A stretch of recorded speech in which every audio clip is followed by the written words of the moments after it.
আমাদের মুখ্যমন্ত্রী যেখানে সুরক্ষিত নয়, তাহলে আমরা জনসাধারণ কিভাবে সুরক্ষিত থাকব?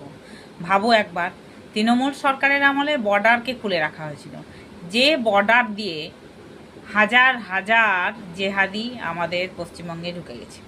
ঢুকে যাওয়ার পর তারা জঙ্গিদের ট্রেনিং করিয়েছে, ট্রেনিং করার পরে নাশকতা সৃষ্টি করার চেষ্টা করেছে নানা জায়গায়।